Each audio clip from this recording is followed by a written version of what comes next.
Good evening friends. आज मैं बाहर हूँ पर सोचा कि अगर इंटरनेट मिलता है तो प्रोग्राम कर देते हैं। तो अभी तो चल रहा है, कनेक्टिविटी मिल रही है तो प्रोग्राम चालू रखा है।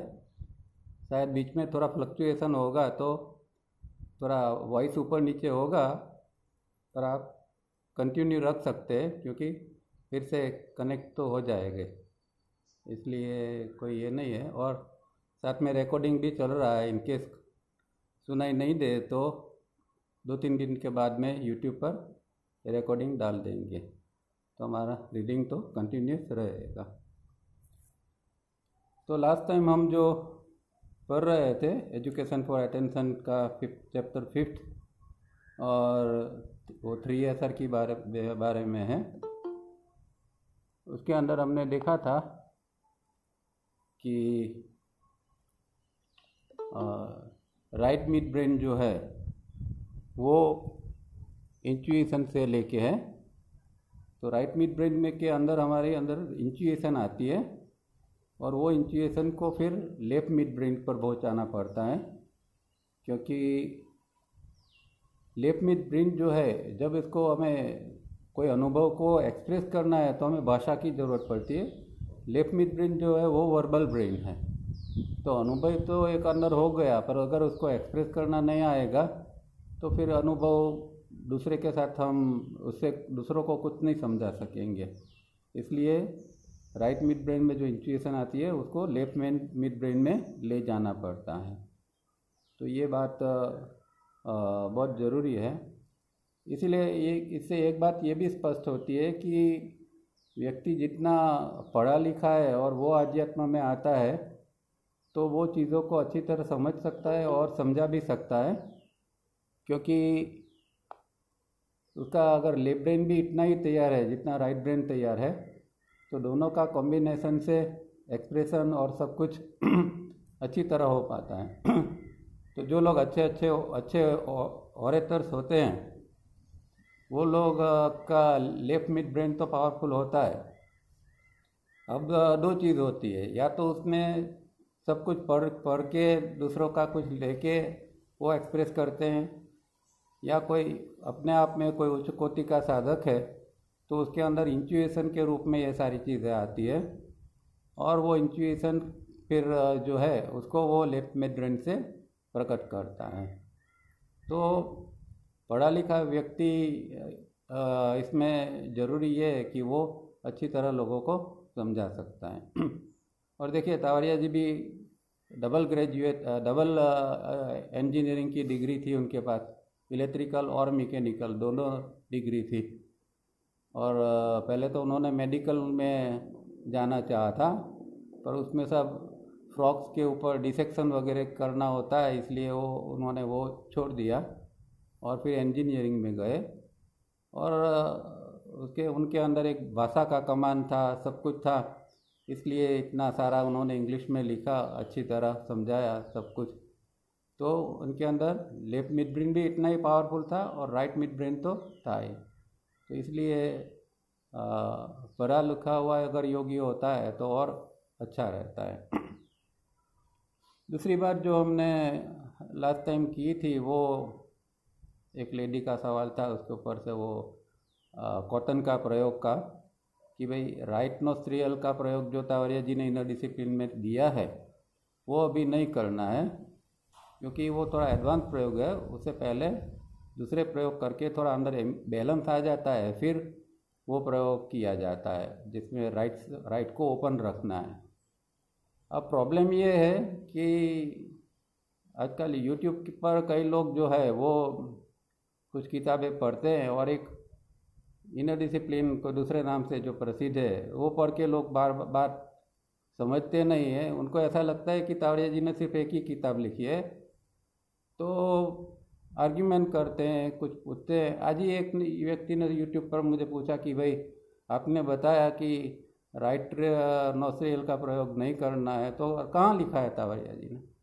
अब ये लोग समझते नहीं कि तावरिया ये किताब जो है इनर डिसिप्लिन, तो वो तो 60s में लिखी हुई थी।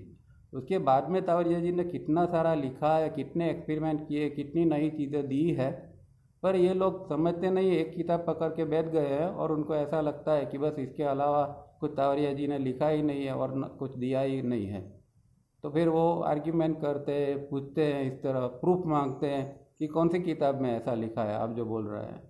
तो ये एक नादानी, नासमझी है ये जो चीज़ है।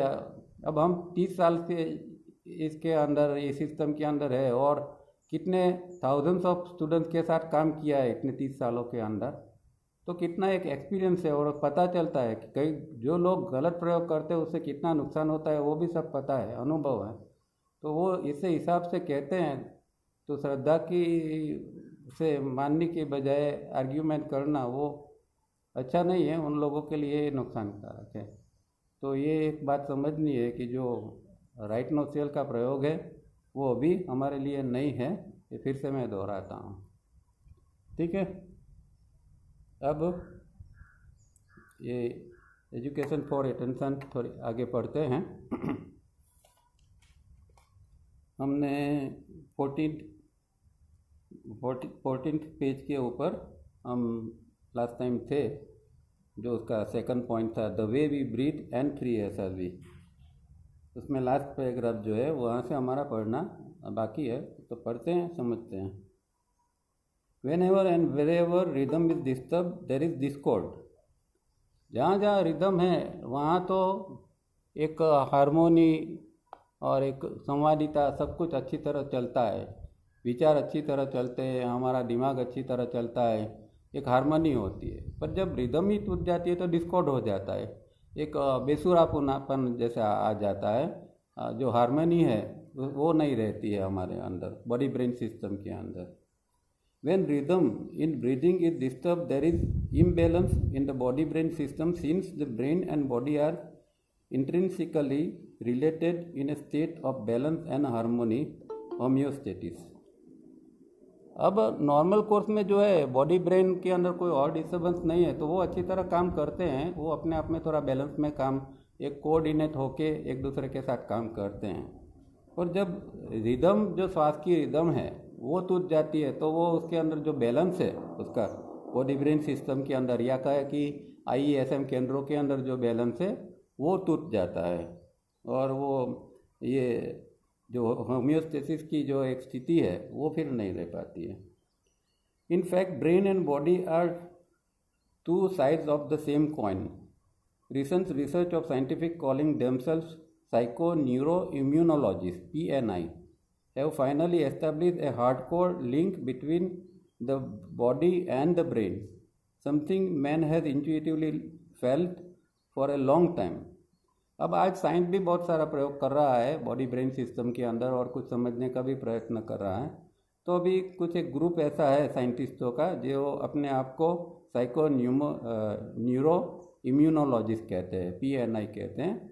और उन लोगों ने देखा कि बॉडी ब्रेन सिस्टम के अंदर एक लिंक है, एक हार्डकोर लिंक है, एक मजबूत दोनों के बीच में लिंक है।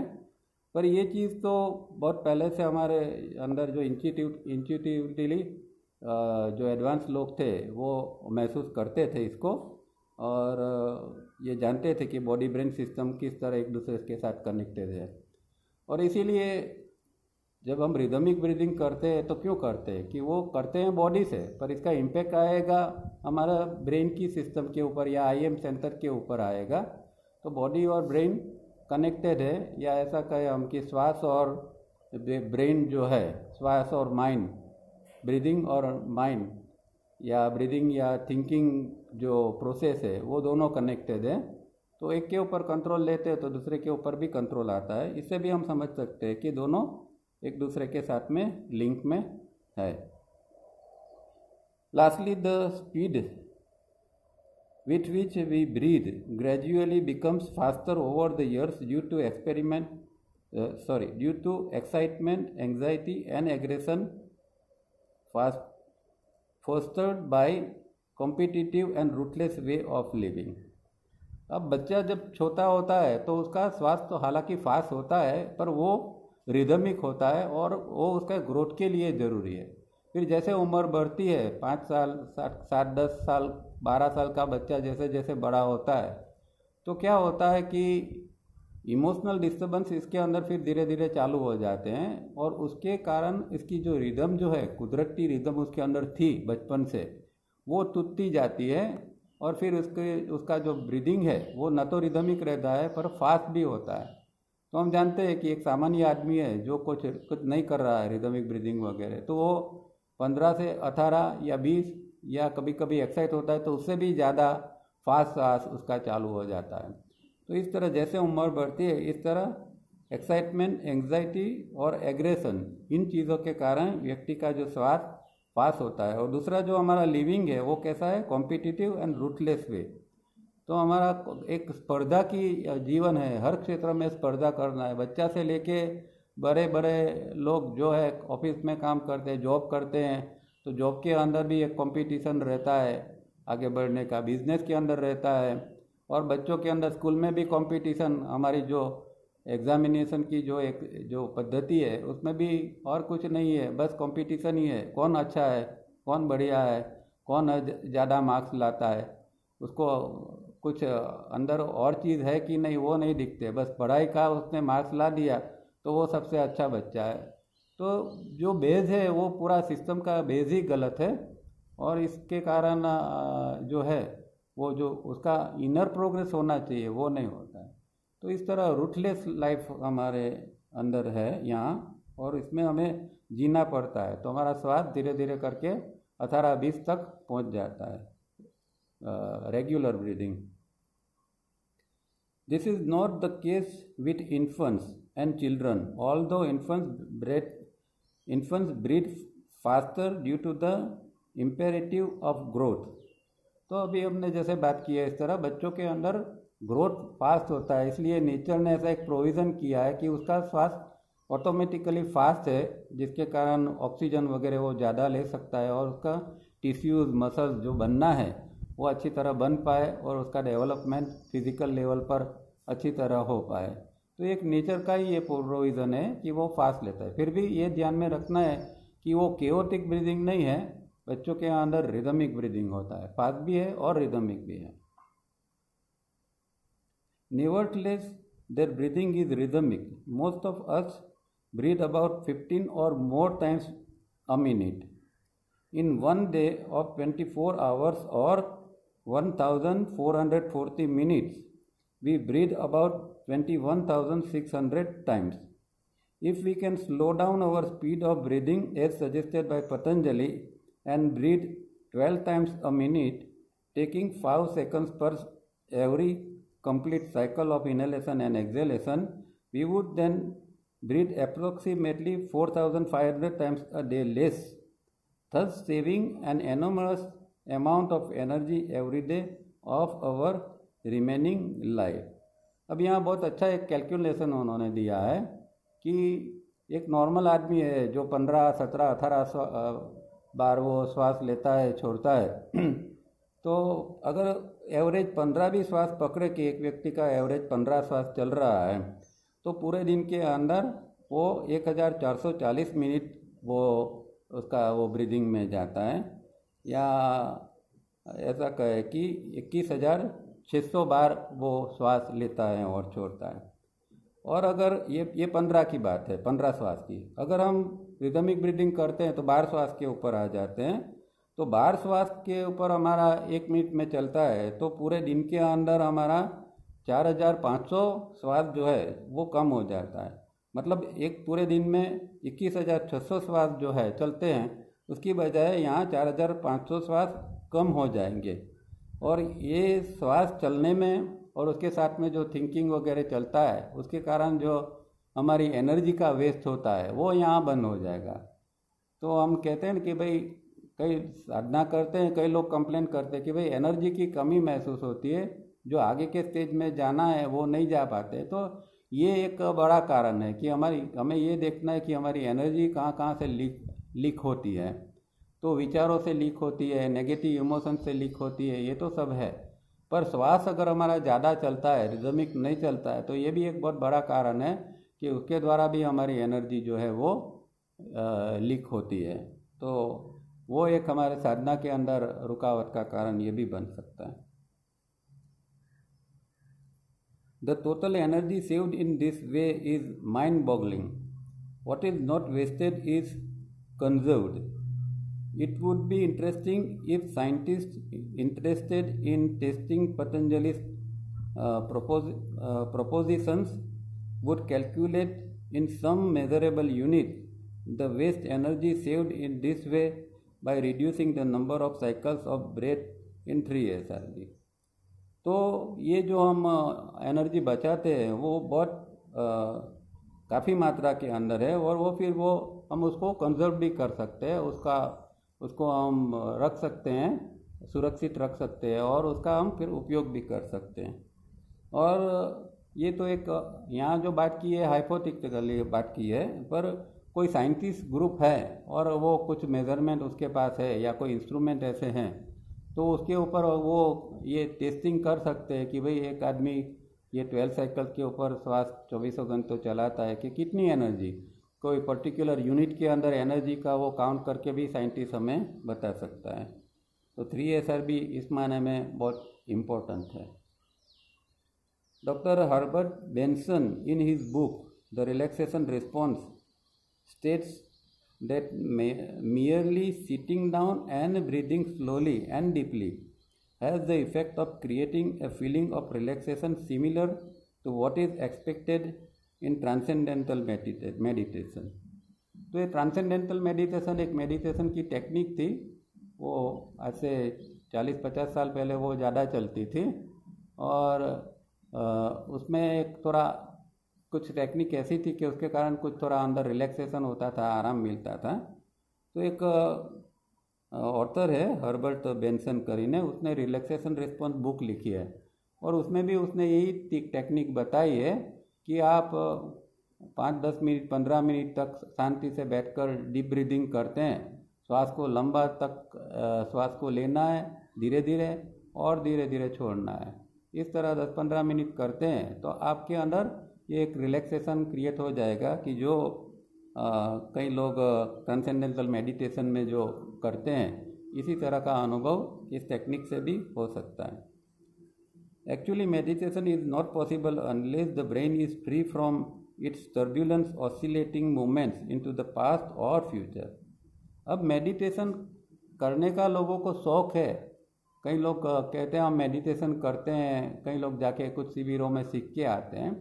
पर पहली बात यह है कि जब तक हमारा जो दिमाग है या हमारे विचार जो भूत और भविष्य में जो ऑसिलेट होते रहते हैं, आगे पीछे चलते रहते हैं, तो मेडिटेशन हो नहीं पाता है।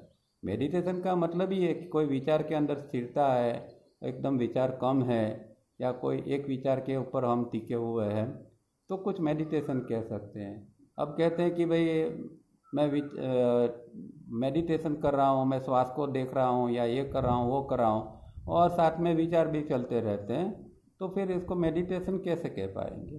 तो पहले तो मेडिटेशन से पहले माइंड को फ्री रखने के, इसलिए तावरिया जी ने मेडिटेशन नहीं कहा, रिदमिक ब्रीदिंग दिया। क्यों कि रिदमिक ब्रीदिंग करते करते करते हमारा जो ब्रीदिंग है वो ब्रीदिंग के साथ जो हमारा थिंकिंग जुड़ा हुआ है, तो ब्रीदिंग जितना डीप में होता जाएगा तो हमारा थिंकिंग भी स्लो होता जाएगा और फिर उसके बाद में हम मेडिटेशन की प्रैक्टिस कर सकते हैं।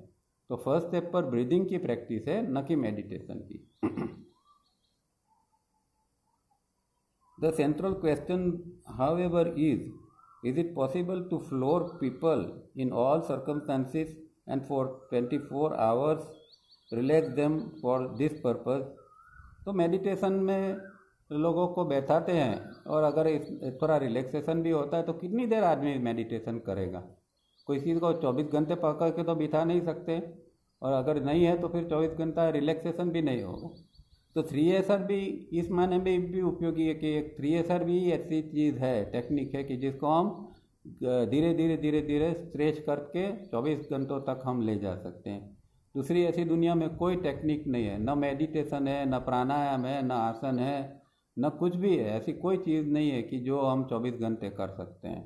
तो 3SR भी अगर 24 घंटे करते हैं तो 24 घंटे हम रिलैक्स रह सकते हैं। तो अपने आप में जो मेडिटेशन का बेनिफिट जो मिलना है वो सारा 3SR भी से ही मिल जाता है। It is here that Patanjali's 3SRB indicates an approach that works for 24 hours. Unfortunately, current teachings of yoga have totally bypassed it. तो ये जो हम 3SRB करते हैं उसके अंदर भी यही एक संभावना है कि हम 24 घंटे इसको कर सकते, जो ऑसिलेशन है उसको हम कम कर सकते हैं। ये सारी चीज़ें 3SRB से ही हो सकती है। पर अनफॉर्चुनेटली आज का जो योगा का टीचिंग है उसमें कहीं पर भी आपको इस तरह का ब्रीदिंग सिखाया नहीं जाता है। प्राणायाम सिखाए जाएंगे, डीप ब्रीदिंग सिखाया जाएगा और बहुत सारी चीज़ें सिखाई जाएगी, पर 24 घंटे रिदम से श्वास किस तरह लेना है वो कोई सिखाता नहीं है। क्योंकि ये जो टेक्निक आई है महर्षि पतंजलि की परंपरा से, और तावरिया जी महर्षि पतंजलि की परंपरा से आए हैं, तो उनके गुरु द्वारा, उनकी परंपरा के द्वारा उनको ये टेक्निक मिली थी और हजारों सालों से ये गुप्त रूप में तो ये टेक्निक का प्रयोग किया जाता था, पर कभी उसको पब्लिक में या इस तरह उसको एक्सपोज नहीं किया था, ये टेक्निक को अनफोल्ड नहीं किया गया था। तावरिया जी ने पहली बार ये टेक्निक जो गुप्त टेक्निक थी उसको हमारे सामने रखा है, क्योंकि उनको लगा होगा कि भाई अब ऐसा समय है कि ये जो ह्यूमैनिटी क्राइसिस से चल रही है उसको बचाने के लिए कुछ देना पड़ेगा, और 3SR भी एक ऐसी चीज़ है कि ह्यूमैनिटी को बचा सकती है, और अगर बचपन से ये कराया जाता है तो ही जो आगे आने वाली पीढ़ी है उसको हम बचा सकते हैं। तो इसीलिए तावरिया जी ने ये फिर हमारे सामने सबके लिए ये ओपन कर दिया है। The river of thought is influenced by all 24 hours by the 4 IESM centers. I, that is Sattva; E, that is Rajas; S, Tamas; M, Karya या क्रिया, that disturb and color the river of thought within the conscious brain of registration area. अब हम जानते हैं कि ये विचार की प्रक्रिया क्या है और उसमें कौन से सेंटर्स इन्वॉल्व है वगैरह। तो हमारा रजिस्ट्रेशन एरिया जो फोरहेड का एरिया है उसको रजिस्ट्रेशन एरिया या कॉन्शियस ब्रेन भी कहते हैं। उसके अंदर 4 केंद्र IESM केंद्र तावरिया जी ने बताए हैं। I means intellectual, E means emotions, S means sex and M means moving. और ये 4 क्रिया है, 4 जो सेंटर्स है उसको अगर हम ट्रेडिशनली देखा जाए तो उसको हम सत्व रजस तमस भी कह सकते हैं कि इंटेलेक्चुअल है वो सत्व है, इमोशनल है वो रजस है और सेक्स है वो तमस है। और इसको हमेशा जहाँ तक विचार की प्रक्रिया चालू है तो उसके अंदर ये IESM केंद्र को काम करना पड़ता है और वो फ्लक्चुएट होते ही रहते हैं। वहाँ इंटेंसिटी बनती है, तो इंटेंसिटी जो बनती है उसका कारण ये है कि ये IESM केंद्र कॉन्स्टेंटली 24 घंटे कामकाज करते रहते हैं। और हमारे अंदर जो टर्ब्यूलेंस आता है पास्ट फ्यूचर के अंदर, वो भी यही कारण है कि IESM केंद्र कॉन्स्टेंटली इस तरह काम करते हैं।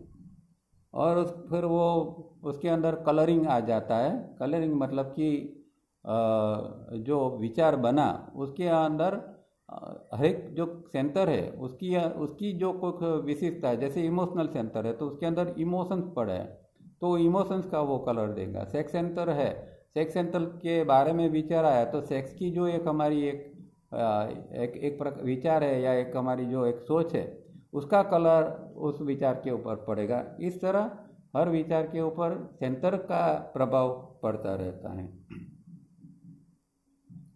We are so used to being in a state of semi somnambulism that we are hardly aware of this disturbed state of brain.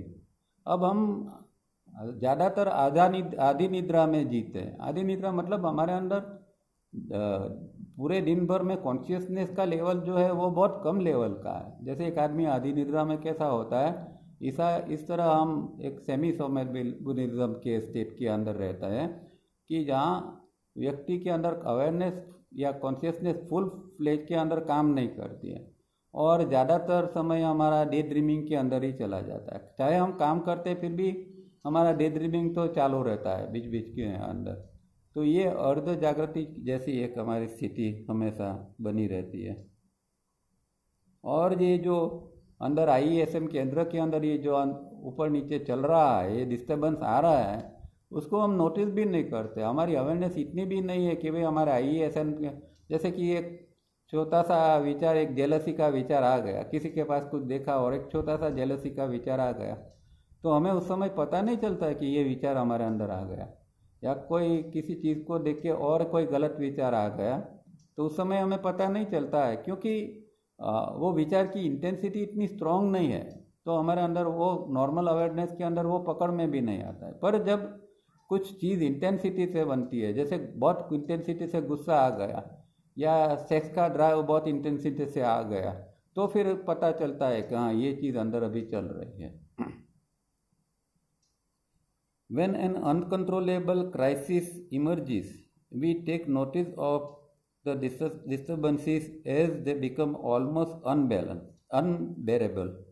तो जब एक अनबेरेबल एक स्थिति या एक क्राइसिस क्रिएट होती है, कुछ बहुत एक हैवी प्रकार का अंदर कुछ टर्ब्यूलेंस आ जाता है, तो अंदर फिर नज़र पड़ती है कि अरे देखो ये अंदर आ गया, बहुत गुस्सा है या किसी कारण कुछ अंदर बहुत दुख, बहुत पीड़ा आ गई, किसी ने कुछ कह दिया या किसी कारण कुछ एक्सीडेंटली कुछ फैमिली में हो गया और एकदम दुख आ गया, तो फिर एक महसूस होता है कि हाँ अभी मैं दुख के अंदर हूँ। अदरवाइज हमारी अवेयरनेस इतनी भी नहीं है। Then we may go in for doctor Benson's relaxation technique which may sometimes temporarily assist in the way an aspirin dose for headache for a few short minutes, provided one finds the right person, place and time.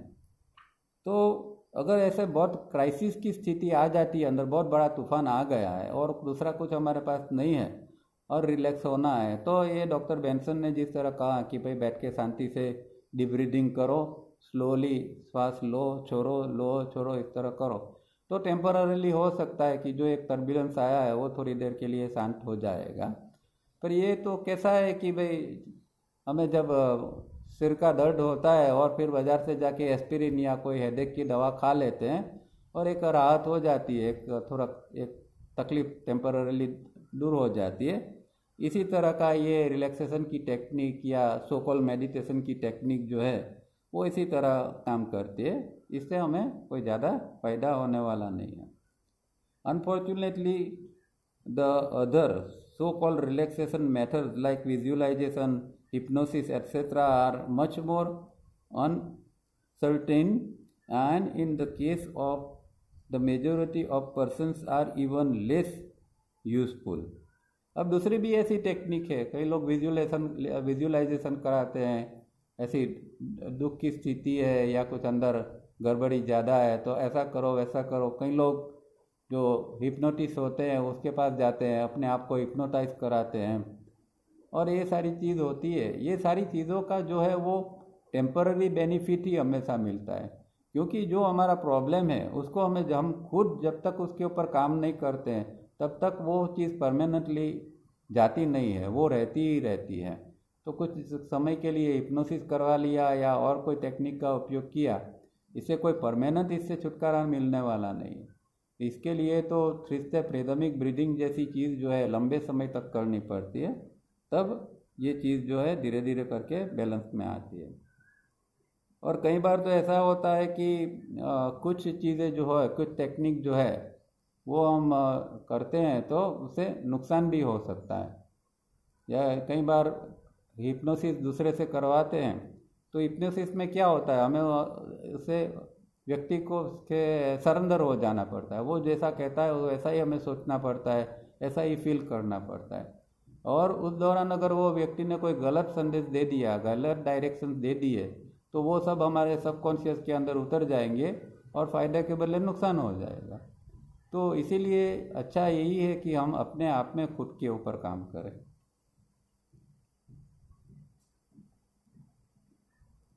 In fact, they place people under the influence of others and thereby take away aliveness and above all autonomy. तो जब आप कोई ऐसे प्रयोग करते हैं तो आपकी ऑटोनॉमी या आपकी ये जो अलाइवनेस है वो नहीं रहती है, दूसरे के हाथ में चली जाती है। जैसे मैंने कहा, इस तरह आप हिप्नोसिस कराते हैं तो दूसरे को दूसरा जो कहता है इस तरह आपको करना पड़ता है। तो आपकी वहाँ कोई स्वतंत्रता या कुछ नहीं है। वो जो कहता है इस तरह आपको इन्फ्लुएंस होकर करना पड़ता है, वो चीज़ गलत है। They are like pain killing drugs with a different kind of and perhaps more dangerous side effects। तो ये चीज़ें जो है ऐसी है कि हम पेन किलर जैसे लेते हैं और इसकी साइड इफ़ेक्ट भी होती है। इस तरह की जो टेक्निक्स को हम फॉलो करते हैं तो इस सब की साइड इफ़ेक्ट होती है। प्रॉब्लम ये है कि ये सिखाने वाला है वो उसकी अच्छी बात तो करेगा कि ऐसा करोगे तो उसमें ऐसा फ़ायदा है, ऐसा है, वैसा है। और ज़्यादातर ये सारी चीज़ें प्रोफेशनल रूप में होती है, मतलब उसमें पैसे की लेन देन होती है। तो उसके लिमिटेशंस क्या है या उससे क्या कुछ नुकसान हो सकता है वो नहीं व्यक्ति बताता। फ़ायदा क्या है, अगर फ़ायदा हुआ तो वो इतनी ही बात करता है। तो अगर कभी नुकसान हुआ तो वो कहेगा नहीं, तो वो एक सबसे बड़ा प्रॉब्लम है।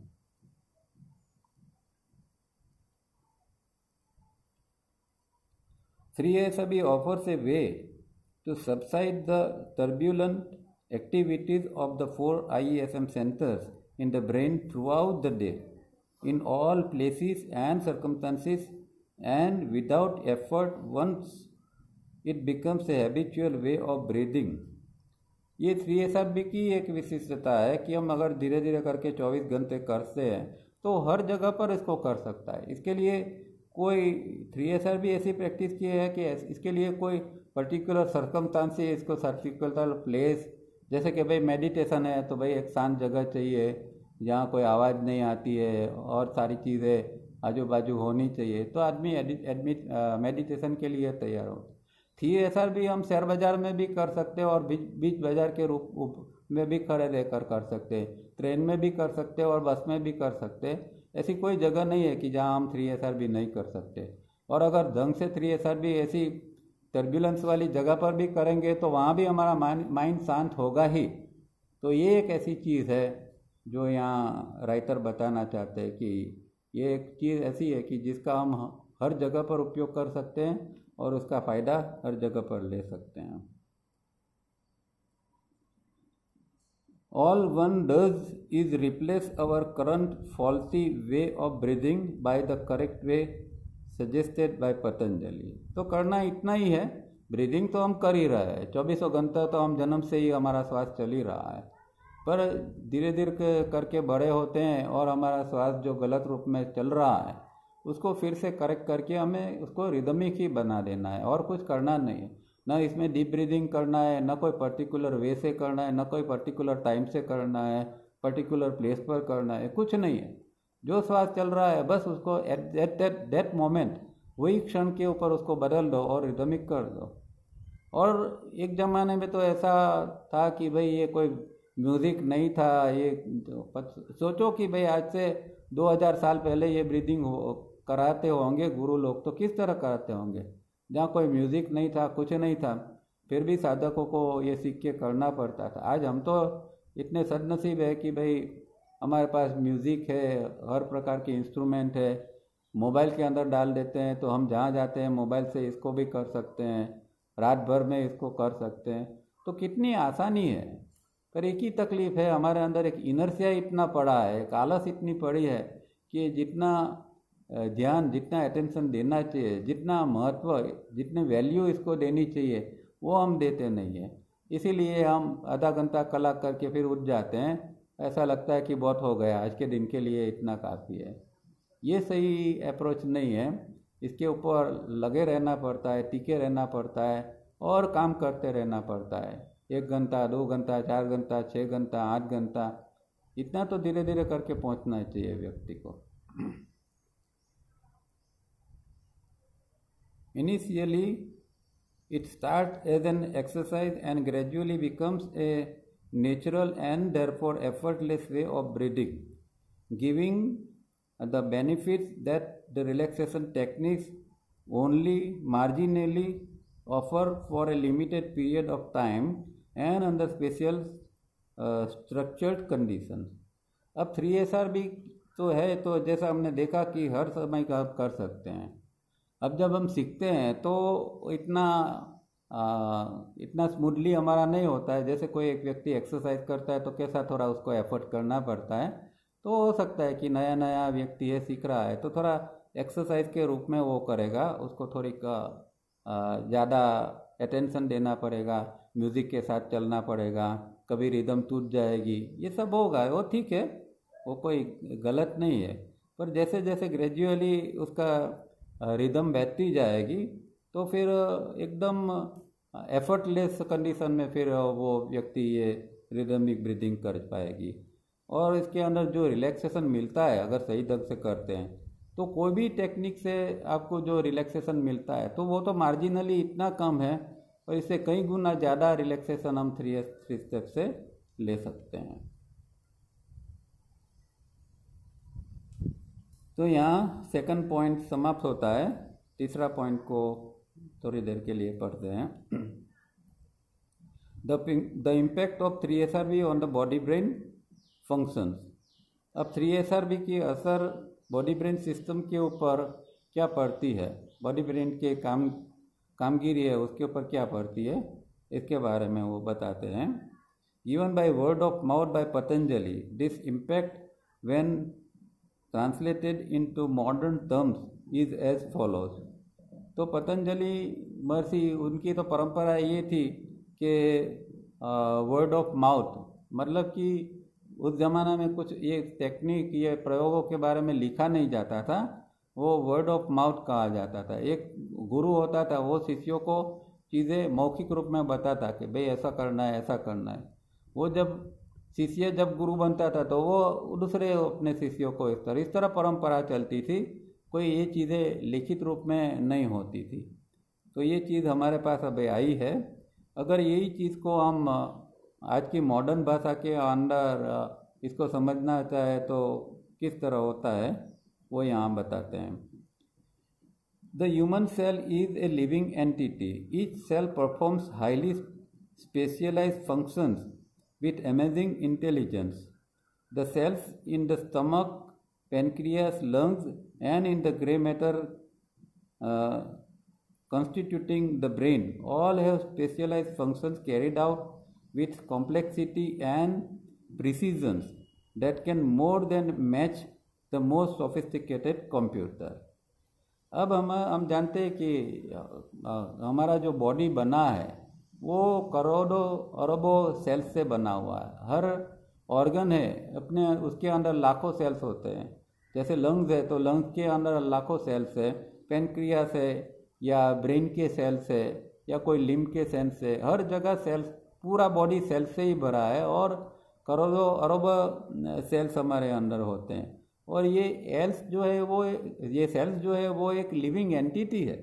जिस तरह हम जीते हैं, जिस तरह हम सोचते हैं, जिस तरह हम सब कुछ करते हैं, रिप्रोड्यूस करते हैं, इसी तरह एक सेल जो है वो लिविंग एंटिटी तरह ही जीता है। उसको भी खुराक चाहिए, वो भी रिप्रोड्यूस करता रहता है, वो भी ऑक्सीजन लेता है, वो कुछ काम करता है और मर जाता है और उसके पीछे दूसरे सेल्स को छोड़ जाता है, और उसकी जो मेमोरी है वो दूसरे सेल्स को दे के जाते हैं। तो सेल्स एक लिविंग एंटिटी की तरह हमारे अंदर रहता है और फंक्शन भी इस तरह एक हमें आश्चर्य उत्पन्न हो, इतने इंटेलिजेंटली ये सेल्स काम करते हैं। इसीलिए तो हम 60-70 ईयर्स तक आराम से जी सकते हैं, ये सेल्स अच्छी तरह काम करते हैं इसलिए। अब स्टमक के, पेनक्रियास के, लंग के और ब्रेन के सेल्स जो है उनको वो जो है उसको स्पेशलाइज उनके फंक्शन से, उसको कुछ और ढंग से काम करना होता है। और ये जो हमारा बॉडी ब्रेन सिस्टम जो कॉम्प्लेक्स है, एक जटिल रूप में है, उसके अंदर वो उसको एक पर्टिकुलर वे से, प्रिसीजन से उसको काम करना पड़ता है। जैसे कि एक सोफिस्टिकेटेड कंप्यूटर किस तरह काम करता है इंटेलिजेंटली, इसी तरह हमारे ये सेल्स को इंटेलिजेंटली काम करना पड़ता है। Human beings through non use and wrong use influence their performance in the direction of irregularity and pathology. अब हम जो ह्यूमन बीइंग है, वो जो ये सेल किस तरह काम करने चाहिए, अगर हम सब कुछ सही ढंग से करते हैं, जैसे कि हमारा ब्रीदिंग सही ढंग से होता है तो हमारा सेल्स को ज़्यादा ऑक्सीजन मिलेगा। हम खाना पीना अच्छी तरह करते हैं तो उसको जो न्यूट्रिशन सेल को चाहिए वो अच्छी तरह मिलेगा। पर हमारा नॉन यूज़ और रॉन्ग यूज़ सेल्स के प्रति जो होता है उसके कारण जो है वो वो गलत रूप में काम करने लगते हैं और पैथोलॉजिकली, जैसे कि एक विकृत प्रकार का विज्ञान किस तरह हो जाता है, इस तरह की उसकी कामगिरी फिर हो जाती है। Even when so disturb they have the capacity to relearn their functions. और किसी कारण जैसे कि एक मानो कि कैंसर का सेल्स अंदर डेवलप हो गया है और फिर दूसरे कैंसर के सेल्स ये होते हैं। अब अगर हम इसको अच्छी तरह ट्रीट करते हैं तो वो फिर रीलर्न कर सकते हैं और पहले की जो अपनी मूल स्थिति में है उस मूल स्थिति में भी फिर वो आ सकते हैं। इस तरह की इसकी एक अपनी कैपेसिटी भी है। The intra and inter cells movement of blood cells as they flow through the receptors of the lungs can be re-educated to function with health and harmony through the impact of 3SRB। अब ये sales जो है वो sales के अंदर और sales के बीच में, दो सेल्स के बीच में, हर सेल्स के अंदर जो ब्लड सेल्स है उसकी बात है, हर ब्लड सेल्स के अंदर और एक दूसरे के साथ में वो जो जिस तरह काम करते हैं, तो वो जो हमारे लंग्स के रिसेप्टर्स जो होते हैं वहाँ ये ब्लड सेल्स वहाँ जाते हैं, क्योंकि हम जानते हैं कि ब्लड का प्योरिफिकेशन हमारे लंग्स के अंदर ही जाते हैं। तो ब्लड को बार बार उसको ये लंग्स में जाना पड़ता है और वहाँ उसको हम री एजुकेट कर सकते हैं। री एजुकेट किस तरह कर सकते हैं कि मानो कि एक जो श्वास हमारा नॉन रिदमिक चल रहा है तो नॉन रिदमिक से ये सेल्स जो काम करेंगे तो एक अलग चीज़ होगी। अब 3SRB जिस तरह हमने सीख लिया और 3 स्टेप करने लगे तो क्या होगा कि 3SRB की जो पैटर्न जो है उसके ऊपर वो ब्लड सेल जो है वो री एजुकेट होते जाएंगे और फिर उसका जो कामगिरी है वो बिल्कुल बदल जाएगी। तो इस तरह ये ब्लड सेल्स को हम 3SRB के द्वारा री एजुकेट भी कर सकते हैं। Firstly the total breathing imposed by 3SRB improves the very functions of the cells in depositing carbon dioxide and imbibing oxygen। अब हम जानते हैं कि भाई हम लंग्स के अंदर जो श्वास लेते हैं उसके अंदर ऑक्सीजन ज़्यादा होता है और कार्बन डाइऑक्साइड कम होता है, और जो ब्लड सेल जो है लंग्स के अंदर की जो छोटी छोटी जो नलियाँ है जिसको कैपिलरीज कहते हैं या वेन्स है, तो वहाँ जो है जो ब्लड है उसके अंदर कार्बन डाइऑक्साइड ज़्यादा है और ऑक्सीजन कम है। तो क्या होता है वहाँ इंटर एक्सचेंज होता है, मतलब कि लंग्स के अंदर जो हवा आई उसके अंदर जो ऑक्सीजन है वो ऑक्सीजन ब्लड के अंदर चला जाता है और ब्लड के अंदर जो ज़्यादा कार्बन डाइऑक्साइड इकट्ठा किया हो गया है वो लंग्स के अंदर जो हवा है उसके अंदर चली जाती है। तो हम जानते हैं कि ब्लड के अंदर क्या है, ब्लड सेल्स है। तो ब्लड सेल्स को यही बेनिफिट मिलता है कि जो ऑक्सीजन ब्लड के अंदर गया वो सीधा वो ब्लड सेल्स को मिल जाएगा। तो ब्लड सेल से वो ज़्यादा एनरिच बनते हैं ऑक्सीजन से और उसके अंदर जो कचरा कार्बन डाइऑक्साइड के रूप में था वो निकल जाता है। और वही सेल्स जो है फिर पूरा बॉडी में घूमते हैं, तो जहाँ जहाँ जाते हैं ब्लड जाता है तो बॉडी के अंदर दूसरे जो सेल्स है उसको फिर यही ऑक्सीजन और न्यूट्रिशन जो है वो दिया जाता है। इस तरह पूरा बॉडी जो है वो सर्वाइव होता है, पूरा बॉडी हर समय ऑक्सीजन और न्यूट्रिशन लेता रहता है, क्योंकि वो जीवन चीज़ है, उसको हर समय ऑक्सीजन चाहिए और न्यूट्रिशन चाहिए। तो जो खाते पीते हैं उसमें से न्यूट्रिशन, क्योंकि खाते पीते हैं वहाँ भी हमारा ब्लड जाता है, तो जो खाया पिया है वो न्यूट्रिशन के रूप में ब्लड में आता है और ऑक्सीजन हमने लंग से लिया है। तो ये दोनों चीज़ हमारे अंदर जब आती है तो वो फिर बॉडी के हर सेल्स को वो डिस्ट्रीब्यूट किया जाता है।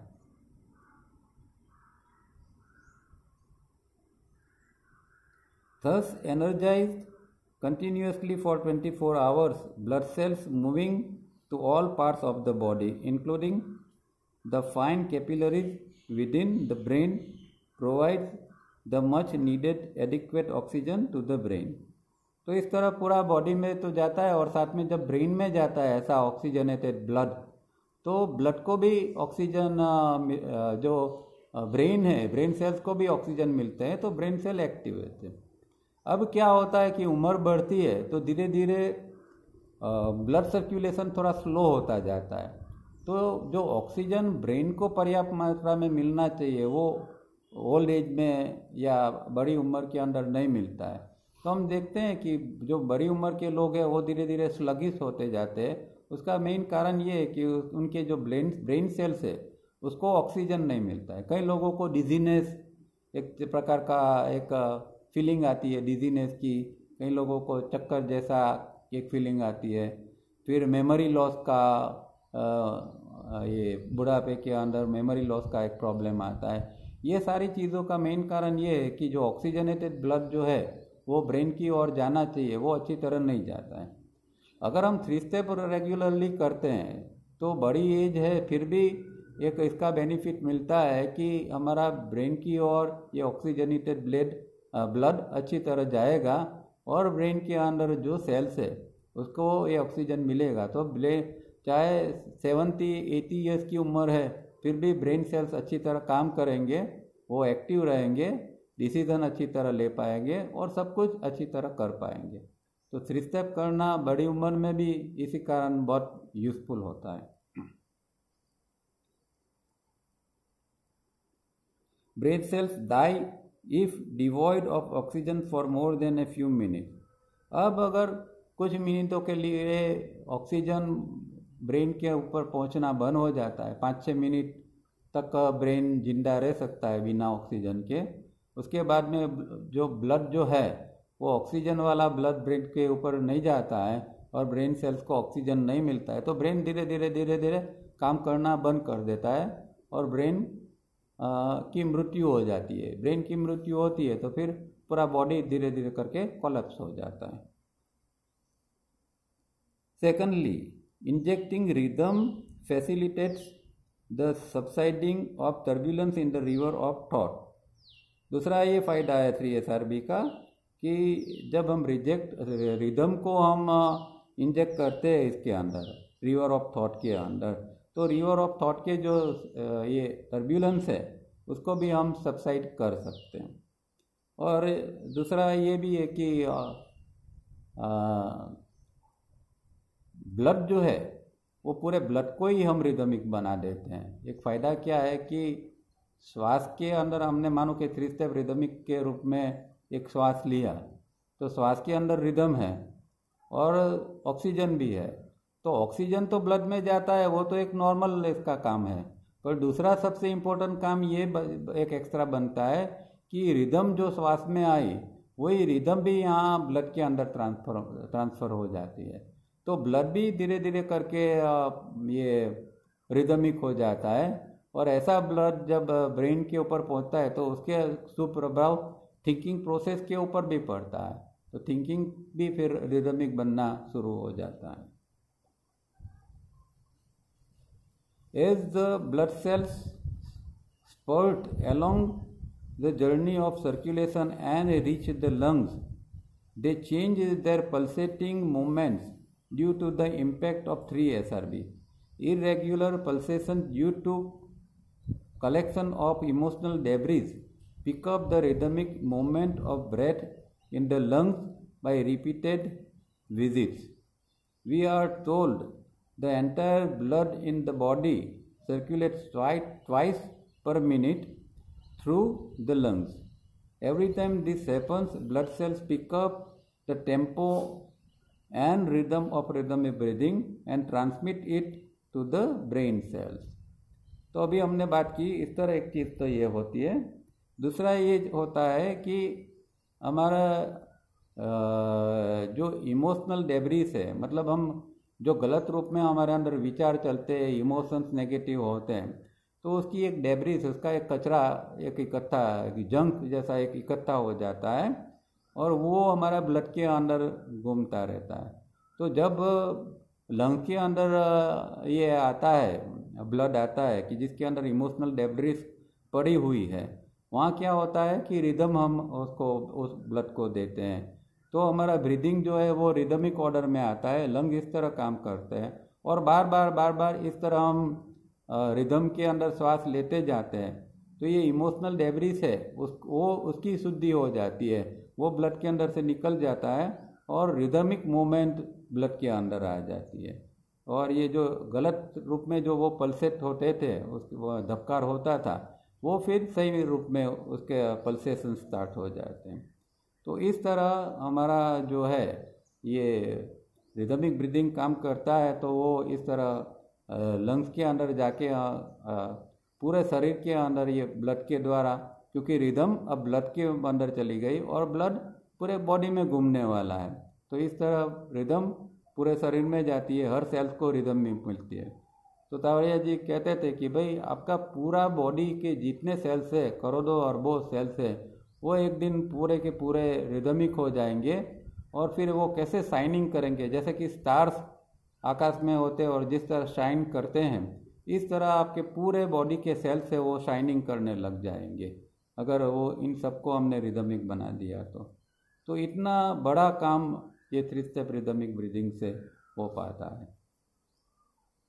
Thirdly, slow breathing cycles help slow down movements of thought and thereby assist clear observation. अब ये पैराग्राफ भी बहुत इंपॉर्टेंट है, लास्ट पैराग्राफ हम पढ़ते हैं। इसके अंदर अब 3 स्टेप ये विचारों के ऊपर किस तरह काम करता है ये पैराग्राफ में समझना है हमें। तो जब हम ब्रीदिंग के साइकिल स्लो करते हैं, मतलब 15 बार 17 बार श्वास लेने की बजाय फिक्स हम 12 साइकिल के ऊपर श्वास लेते हैं, तो हमारा जो उसके कारण स्लो होता है, उसके कारण क्या होता है कि हमारे अंदर एक ऑब्जर्वेशन की कैपेसिटी डेवलप होती है। किस तरह होती है वो ये आगे बताते हैं। Breathing is the function of the movement of the diaphragm, one of the most important organ in the body according to yoga. We breathe in accordance with the movement of diaphragm and its speed determines that of breath. The movement of the diaphragm is given the right speed through 3 SRB. Since breathing and thinking are closely interwoven, it follows as a corollary that with slower rhythmic breathing, the movement of thought itself slows down. Every minute we think 7,200 thoughts.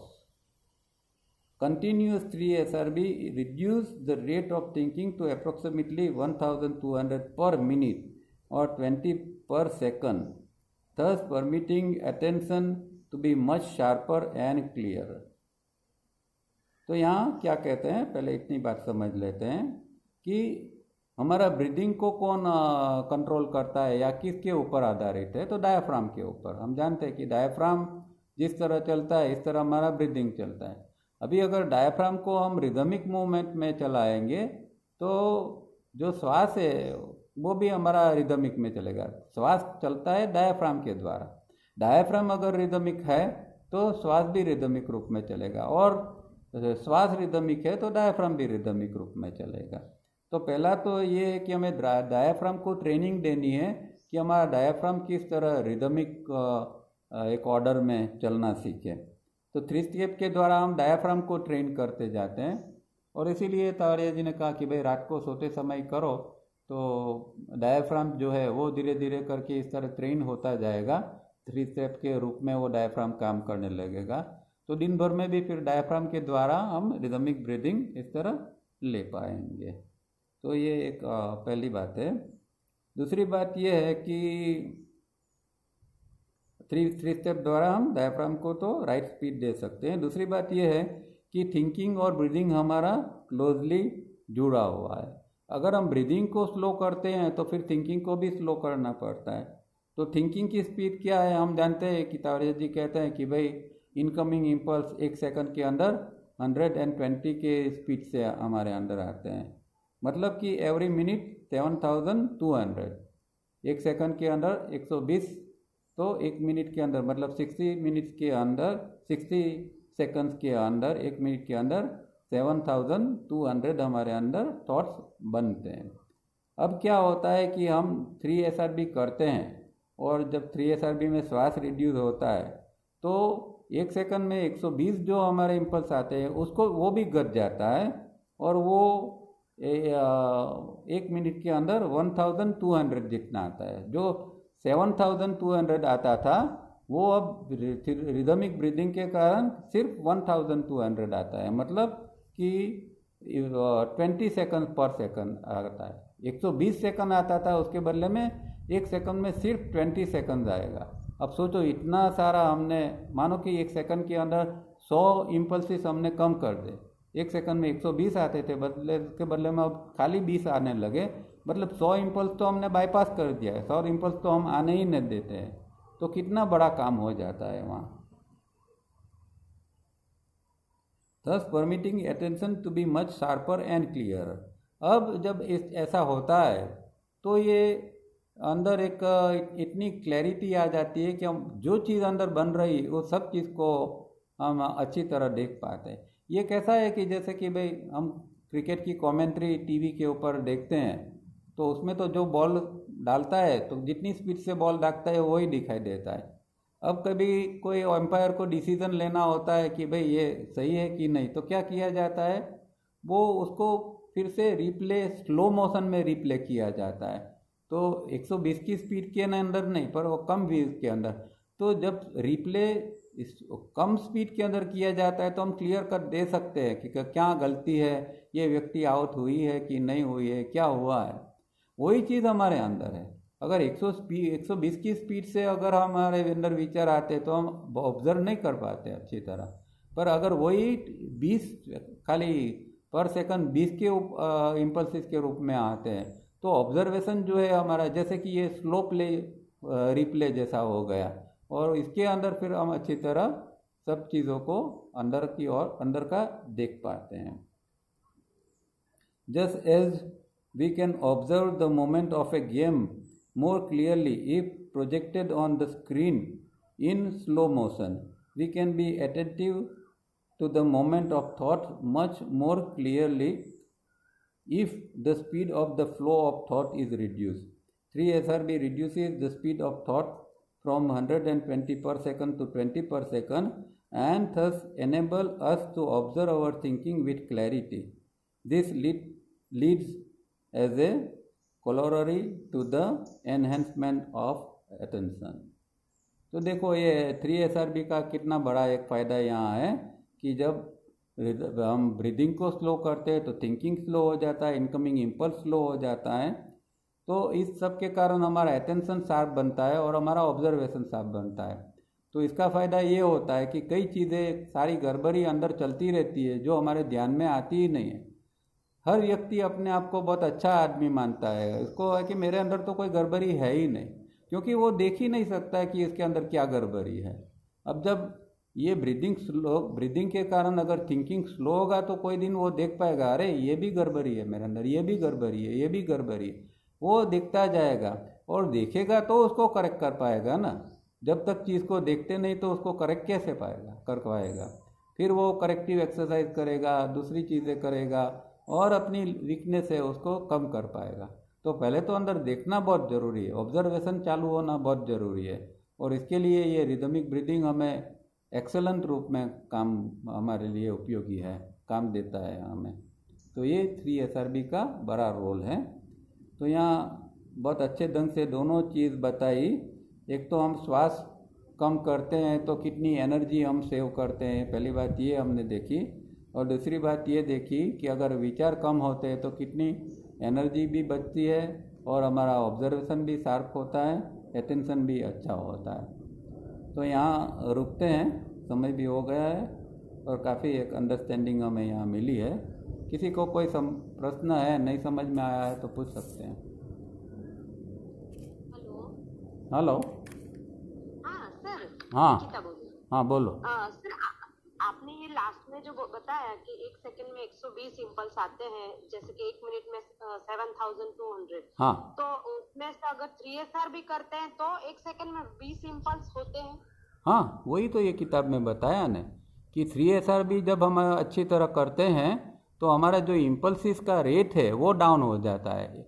Normal rate जो है हर व्यक्ति में, वो rhythmic करता है नहीं करता है। नॉर्मल कोर्स में इसका रेट जो है 120 पर सेकंड होता है, जो ब्रेन में पहुंचता है, वो इम्पल्स की बात है। अब जब रिदमिक ब्रीदिंग हम करते हैं तो एकदम करते हैं तो शुरुआत में नहीं ये हो जाता है, पर मानो कि 10 मिनट 15 मिनट अच्छी तरह हम करने लगे तो धीरे धीरे करके जो हमारे इम्पल्सिस है वो कम होते जाएंगे। और जब आधा घंटा इसको कर लिया तो एकदम शायद 20 के ऊपर आ जाएंगे। तो हम उस समय हम देखते हैं कि रिदमिक ब्रीदिंग करने के बाद हम ऑब्जर्वेशन अच्छी तरह कर पाते हैं। तो इसका मतलब यही हुआ कि अंदर इम्पल्सिस कम जा रहा है, इसलिए अभी हमारा ऑब्जर्वेशन चालू हुआ।